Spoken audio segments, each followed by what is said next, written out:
So when we met last week, it was just a day right after the elections. And most of us, we are still in shock and, processing what has happened. And then we tried to also, process it more together by opening to a wider perspective. Usually, when we're in shock, we contract and then we become really small and very, very separate. But then, remembering that the election is not all that is happening. Even, it might feel like it because of the shock and the fear.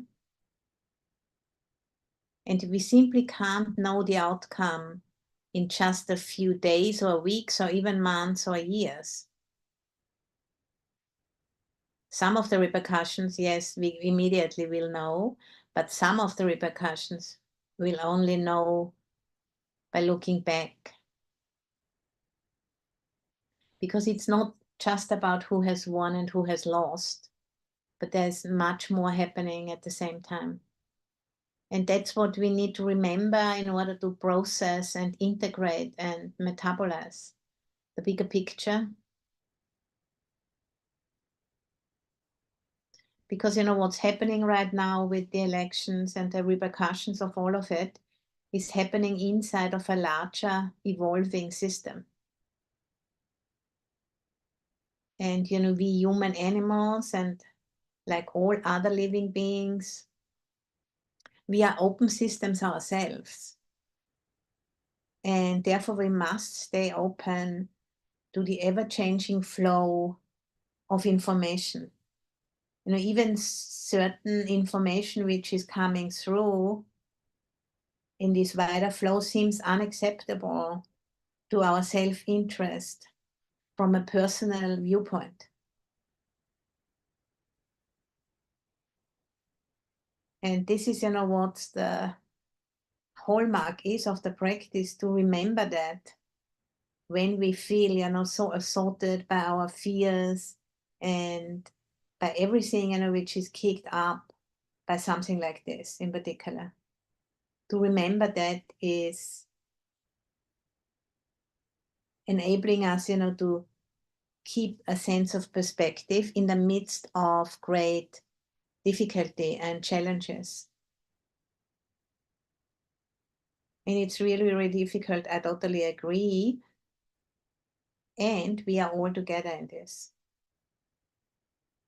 This is also something we tend to forget, because we contract, become very small, and forget completely, where we are embedded in.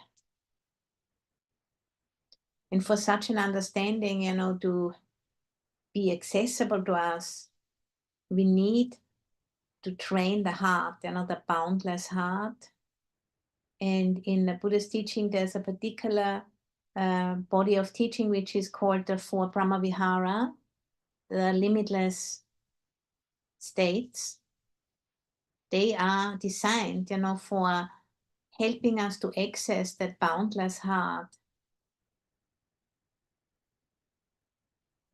and supporting us, to respond from the depths of our true nature as open systems. And, we have experienced that truth many times, in particular in the element practice, where we have a visceral experience that earth element internally in the bones and earth element externally in the rocks, in the mountains, in the concrete of the city is exactly the same earth element, water element, all of the other elements. That's like a very simple testing, of that truth, that from the depths of our being, we are open systems inside of a larger open system, inside of a larger open system, and all of those open systems interact with each other. And when all reference points are lost, when we are in shock, then we forget that. And we've just gone through something like this, you know. And then, you know, through opening to the pain and the fear, we opening ourselves, you know, to the power of the process. Even if it's experienced as pain, discomfort, fear, terror, or whatever it's gonna be, but still it's a experience of power. And then through opening and being with it, you know, from the viewpoint of this very open, boundless heart, as an expression of the fact that we are open systems inside of open systems, it becomes a power with rather than a power over. And we don't own that power. And we can't use it like a gun or something like that. And we also can't increase it on the expense of our neighbor. But this kind of power is a verb. And it's happening through us if we can open to it. And sometimes you don't need to go to the pain of the opening process. Because what comes in, you know, at first is feels like totally against all of our values. But it's what's happening.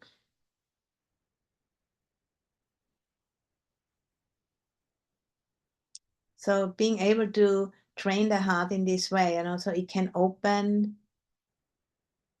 and then engage with the power, and through the willingness, the acceptance, the dedication, the openness, the sharpness and the oppressiveness of it is going to be transformed into a greater porosity and capacity for being within ourselves, and then we become more and more powerful, or let's say open channels for that power with to express itself through us, our particular gifts, our medicines, our skills.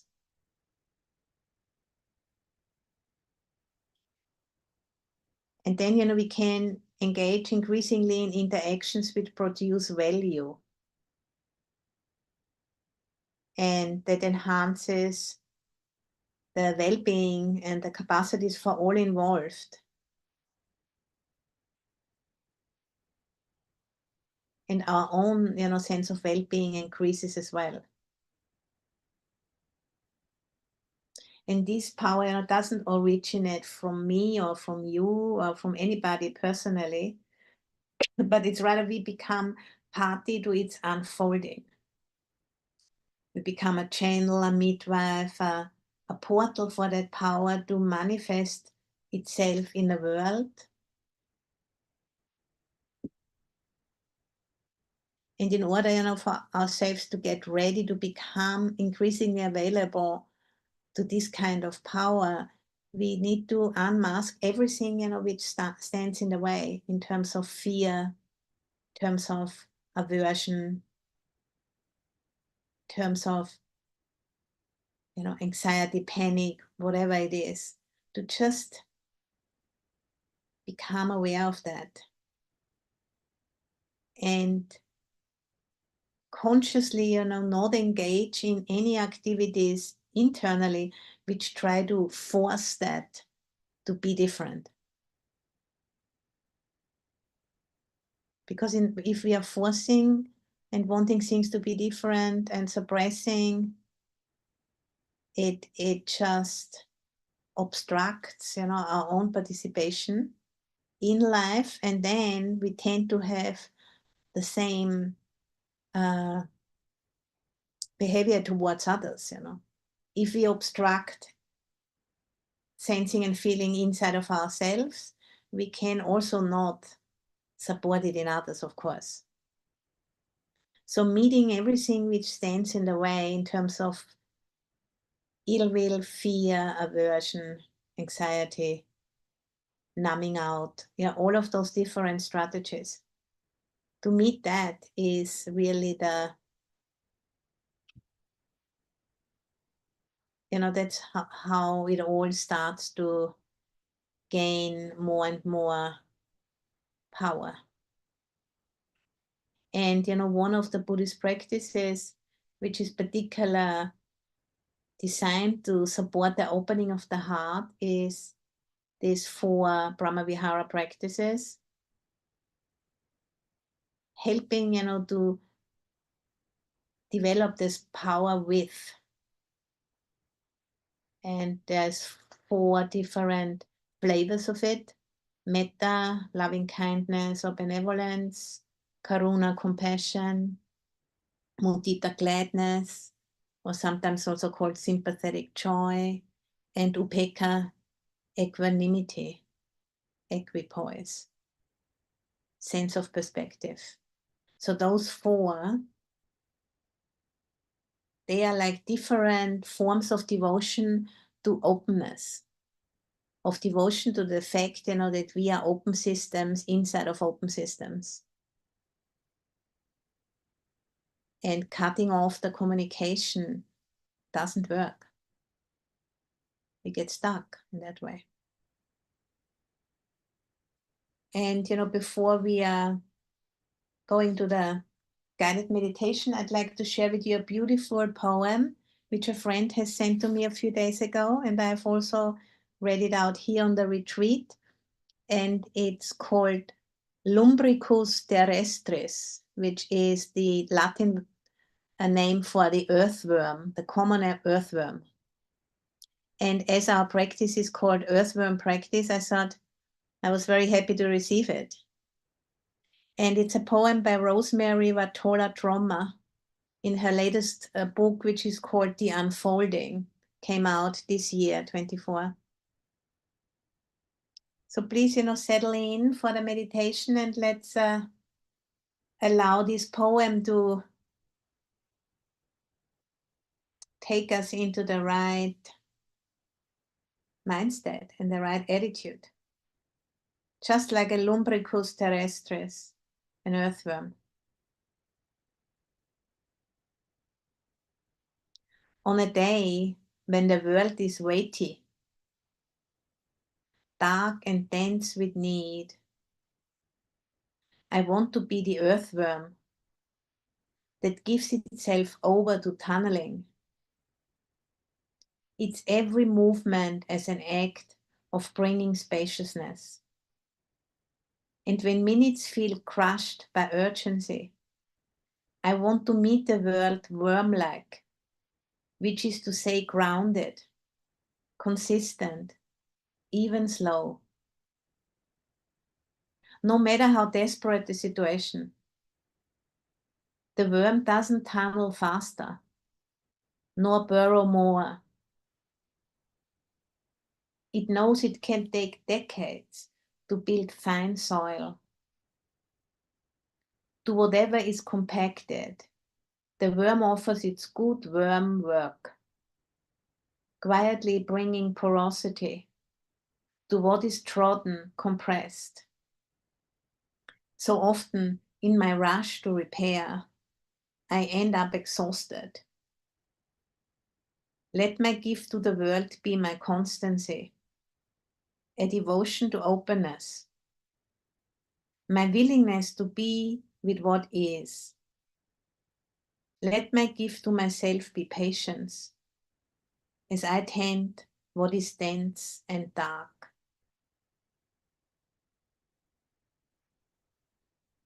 As I tend what is dense and dark.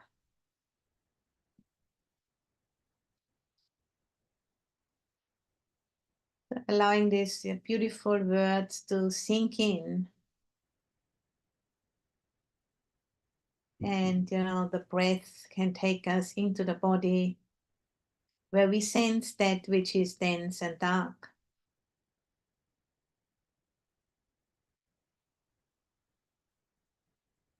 At these times, of great confusion and uncertainty.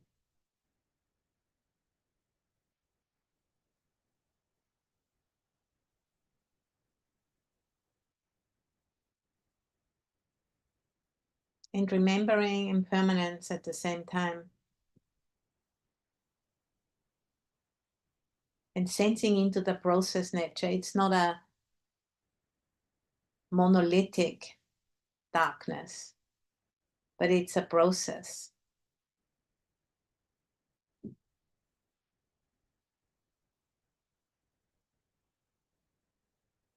And also sensing the weight of the body on the cushion, on the chair.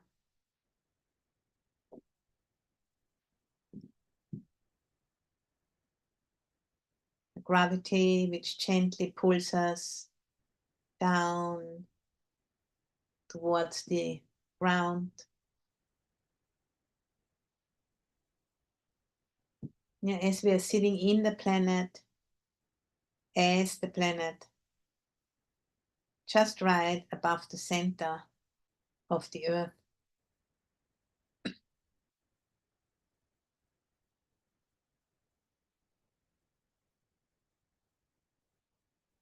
At a time in history, where this recognition that we are part of a living, intelligent earth is starting to emerge into the mainstream consciousness.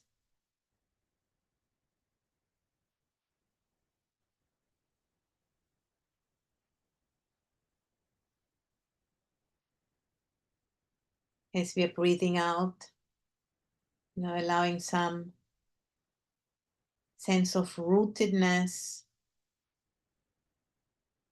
become conscious, rooted in the earth, the soil, the richness of what is underneath our feet, which has been built out of the bodies of many beings who have arisen and passed away, plant beings, animal beings, human beings, mineral beings, all sorts of life forms.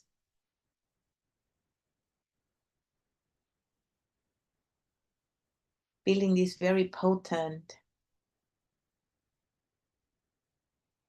body which gives birth to many other beings, and us, being one of them. We have arisen out of the earth through our mother's support, and we are kept alive by the earth every moment. And at the same time, we are also participating. And I'm participating like an earthworm with intention to serve the porosity, to support the transformation by devotion to space, spaciousness. Let that be our contribution. At a time, where this is so much needed. Not a spaciousness in terms of numbing out and going unconscious, but a spaciousness of acceptance and allowing the processes to continue to process, not shutting down.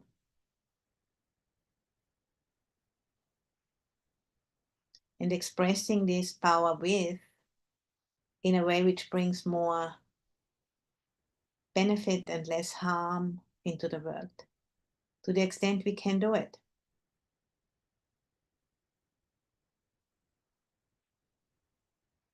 And when the going gets tough, we have these Brahma-vihara practices. We can remember. We know how to encourage the heart to open. It's not rocket science.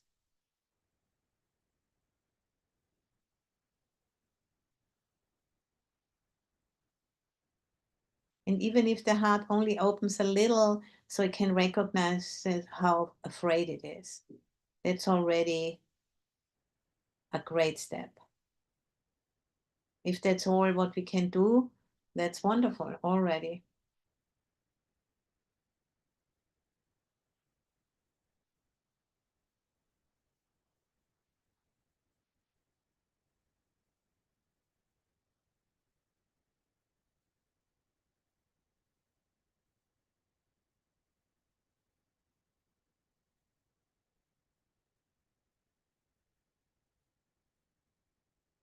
You can start with the Brahmavihara of metta, benevolence, unconditioned love. We can compare that quality of the heart mind to the sun at midday, which shines at everything in the same way. Doesn't have any preferences.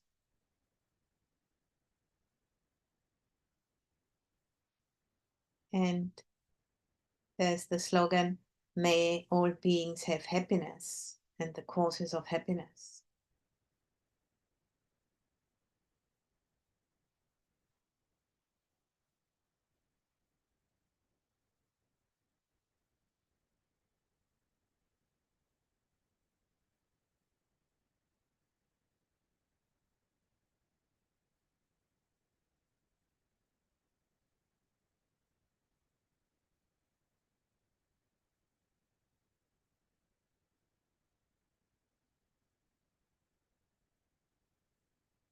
And you're noticing in the heart area how the energetic quality is responding to what is being said.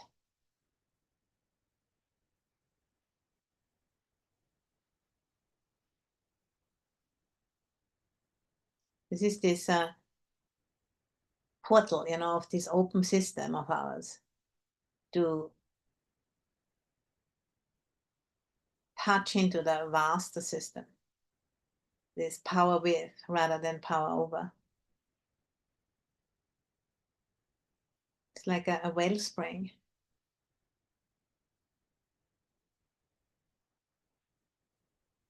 It's a mystery. It's really, you can't really describe it, but you can sense it, you can feel it.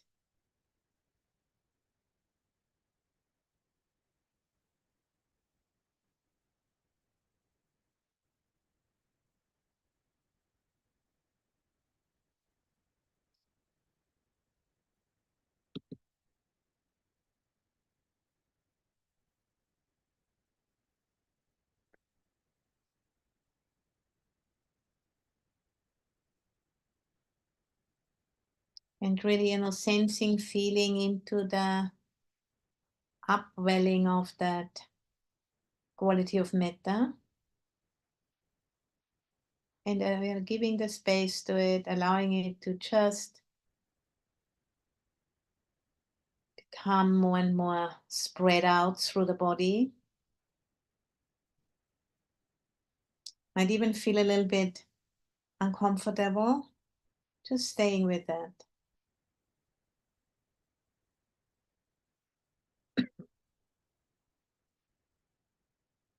Maybe if you've ever seen a spring in the forest, that's how it feels to me.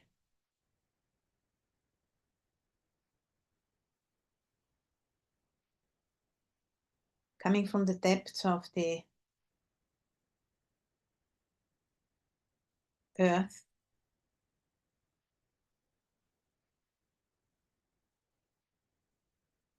May all beings have happiness and the causes of happiness, including ourselves.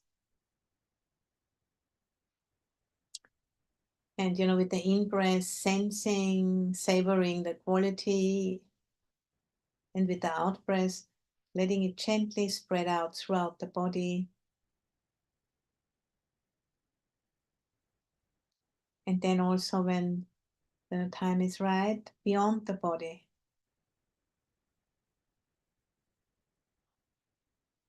All around the body, above and below.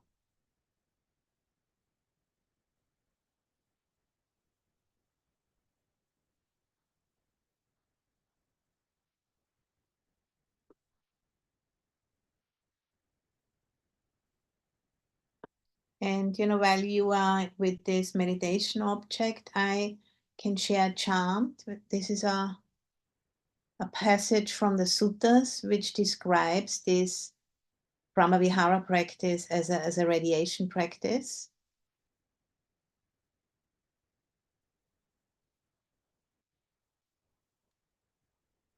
Just the audio setting.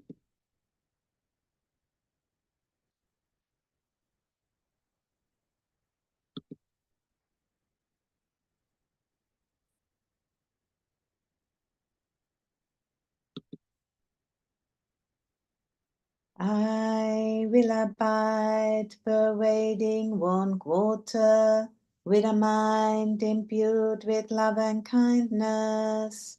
Likewise the second, likewise the third, likewise the fourth. So above and below, around and everywhere, and do all as to myself. I will abide, pervading the all-encompassing world, with a mind imbued with love and kindness, abundant, exalted, immeasurable, without hostility and without ill will.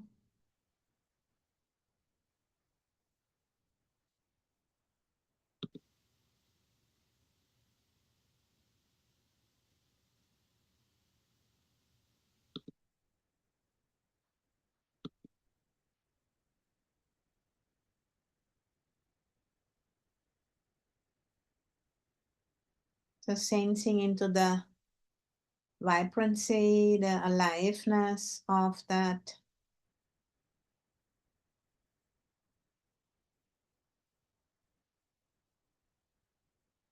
energy, which is filling the body and radiating out in all directions, bringing benevolence,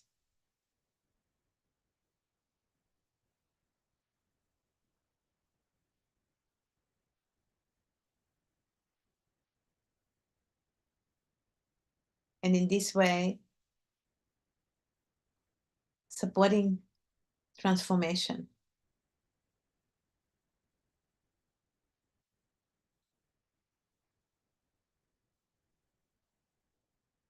The evolutionary unfolding, supporting that rather than shutting down or even trying to go back into the past.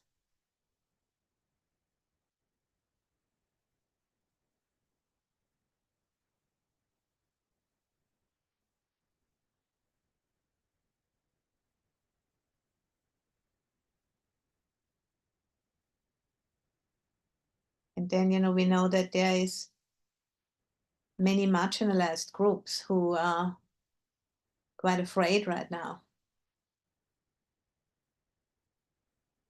particular trans people.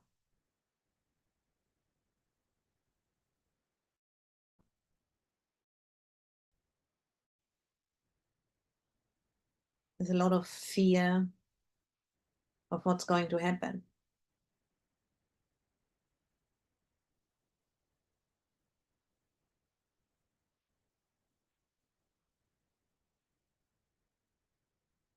These people will need our support.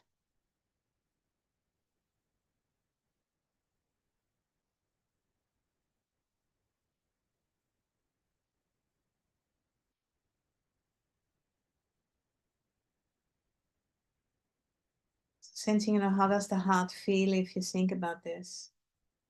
I can sense a contraction, fear, disbelief.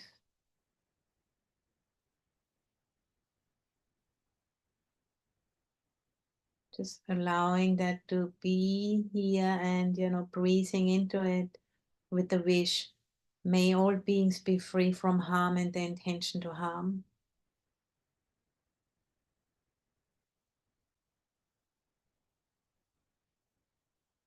May all beings be free from harm and the intention to harm.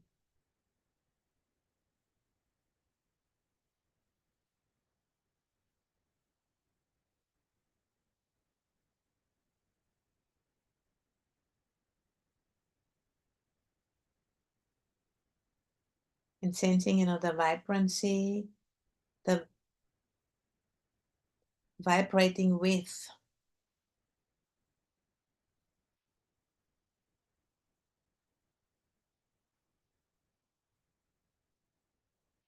And how can that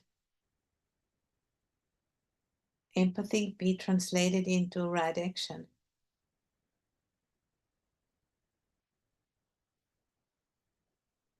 Not into power over, but into power with.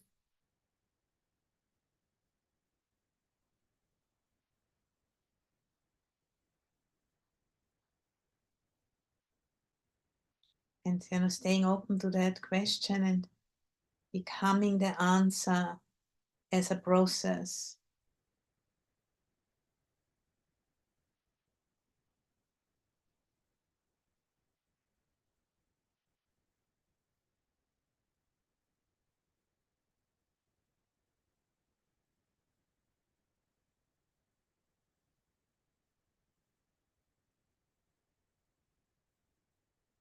The in-breath, sensing into the quality of compassion, and with the out-breath, allowing it to spread out through the body and beyond the body.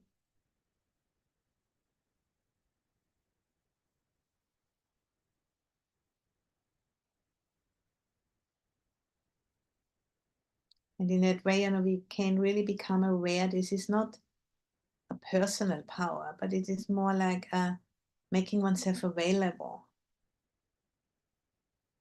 to be quote unquote used by this, which cannot be named.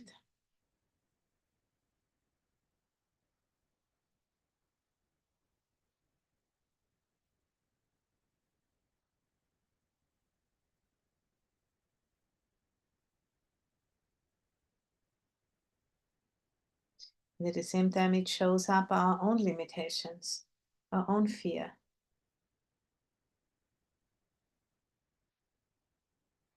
our own confusion.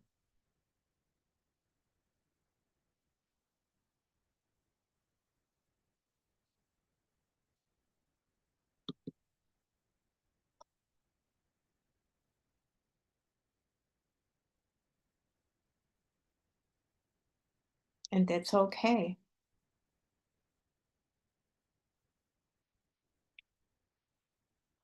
Because it is what it is.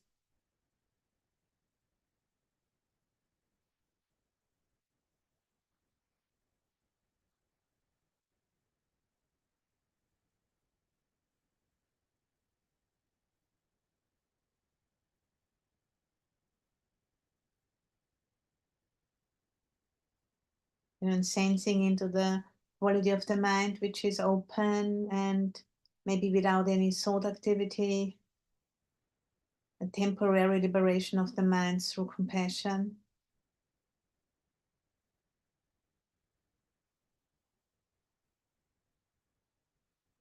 Then nobody owns that compassion. This is just compassion.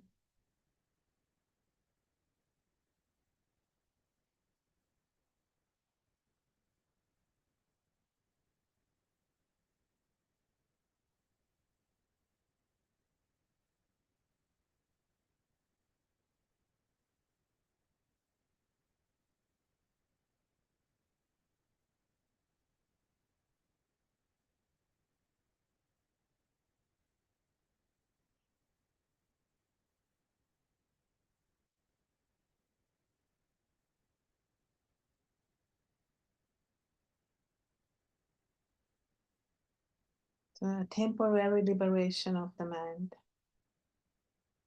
as a sample, of a mind which is free from the hindrances.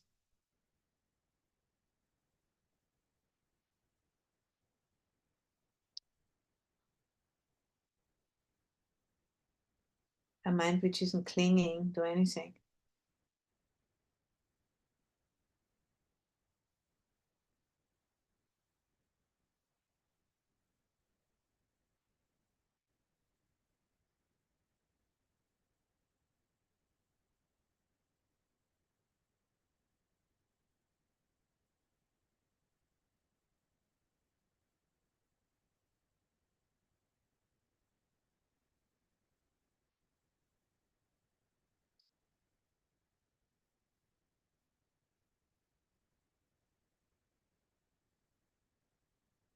And really, savoring and tasting the way that feels, so we can take it into our daily lives. We can somehow remember and get back to that.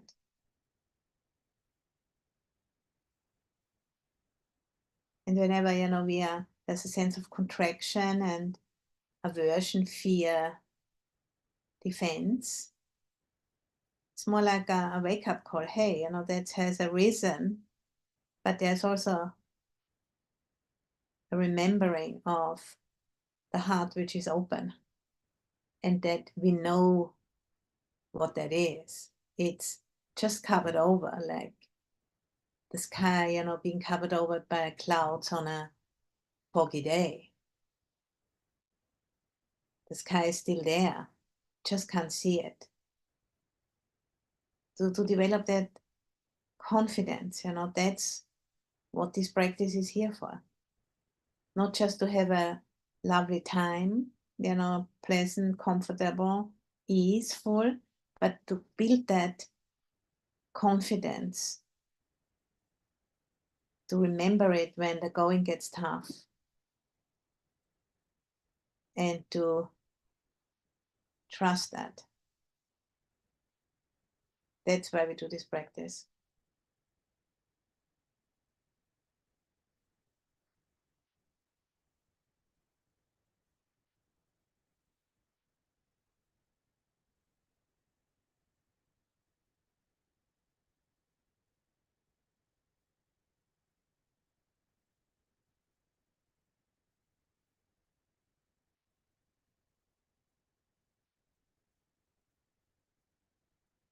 So metta is your unconditional love, benevolence, and then turning that benevolence towards those who are less fortunate than ourselves in the moment.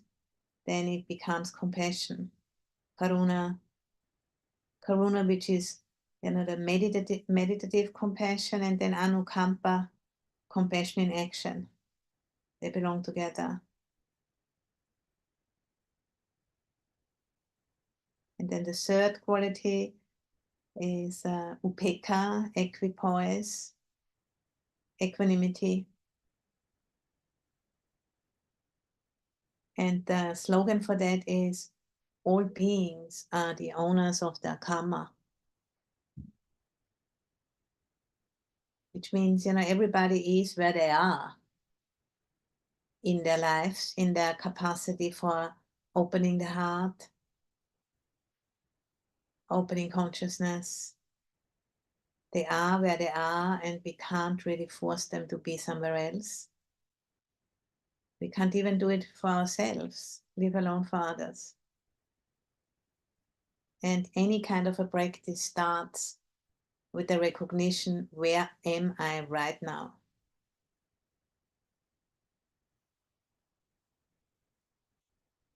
As sad it might be sometimes.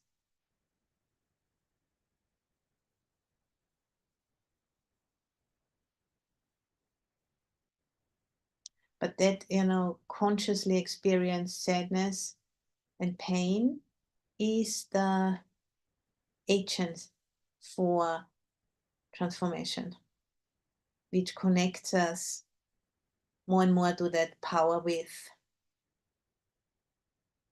as the power over wounding, is digested and metabolized. It becomes the capacity for allowing to just be a channel of that power.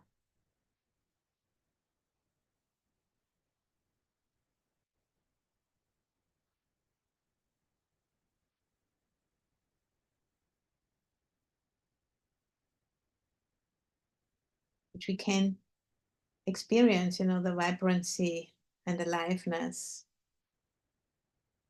in the body, and the biosphere around,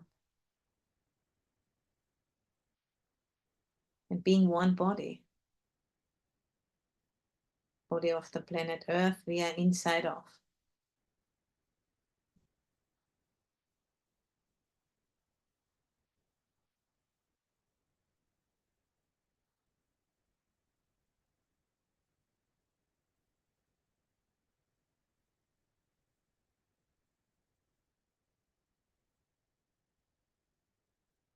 And as we are, cultivating space in our own hearts, we are benefiting the global community by adding more space, more porosity, just like an earthworm.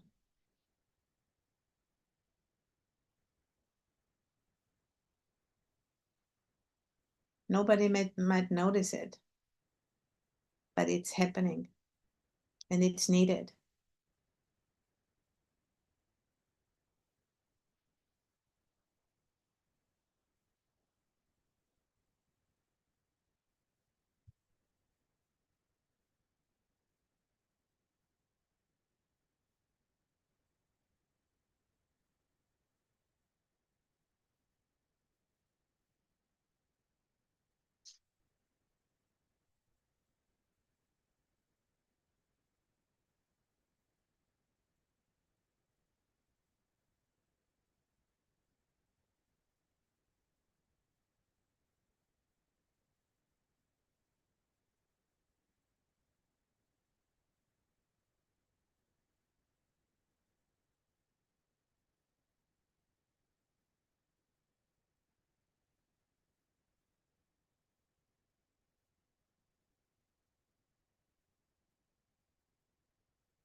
So these three slogans, may all beings have happiness and the causes of happiness.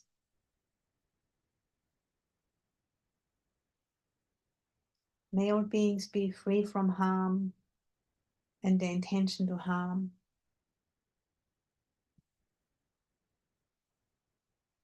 All beings are the owners of their karma.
I'm gonna read the poem one more time, the Lumbricus Terrestris, the earthworm poem by Rosemerry Wahtola Trommer. On a day when the world is weighty, dark and dense with need, I want to be the earthworm that gives itself over to tunneling, its every movement as an act of bringing spaciousness.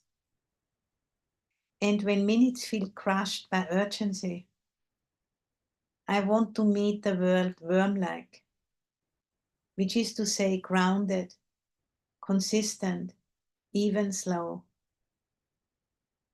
No matter how desperate the situation, the worm does not tunnel faster, nor burrow more. It knows it can take decades to build fine soil. To whatever is compacted, the worm offers its good worm work, quietly bringing porosity to what is trodden, compressed. So often, in my rush to repair, I end up exhausted. Let my gift to the world be my constancy, a devotion to openness, my willingness to be with what is. Let my gift to myself be patience, as I tend what is dense and dark. Let my gift to myself be patience, as I tend to what is dense and dark.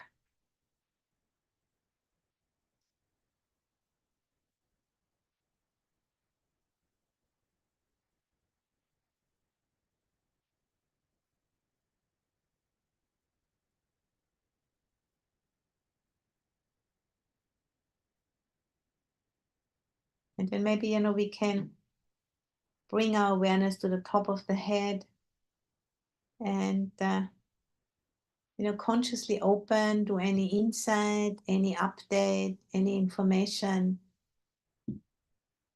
we need right now, and see what happens.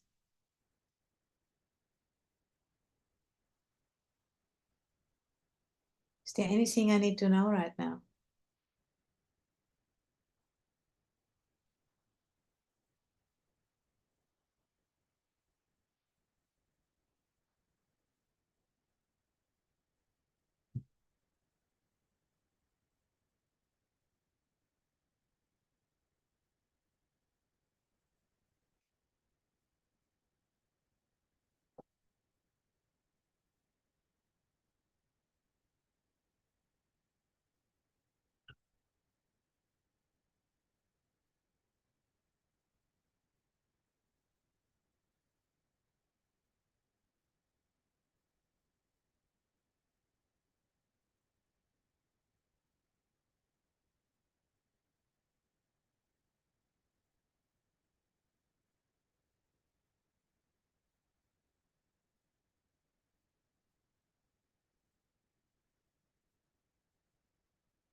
And noticing in yourself this urge to evolve, to open up, to allow more life to flow through you. That's what we need right now. That's our contribution, like an earthworm, to bring more porosity into the species. One person at a time. That's how it happens. And then it spreads out from those pockets of sanity which work for that porosity. And it can become contagious, when the time is right. And we can give it that constancy and the willingness to be with the discomfort of it. What else is there to be done, really?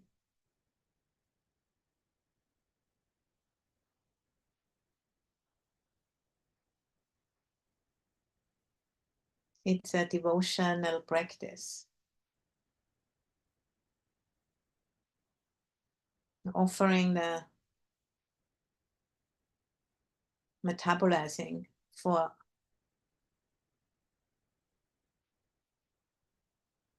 the bigger picture.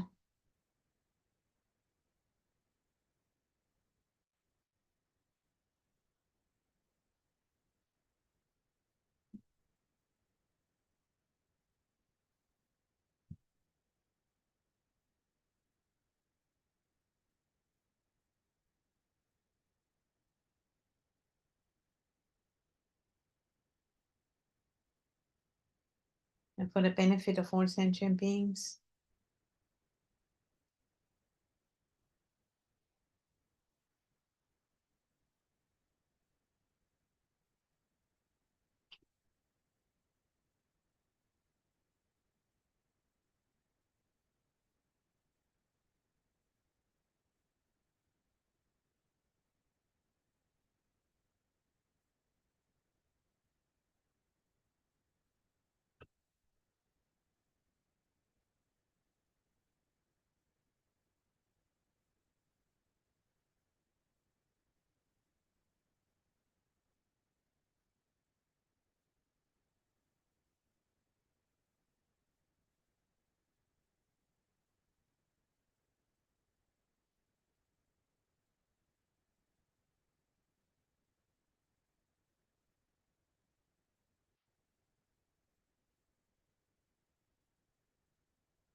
And slowly, slowly we're coming to the end of the sit.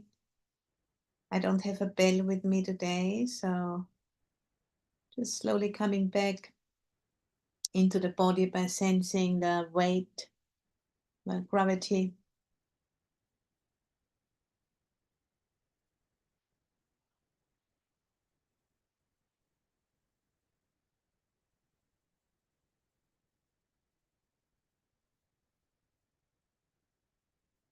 You're landing back here in the now a little group.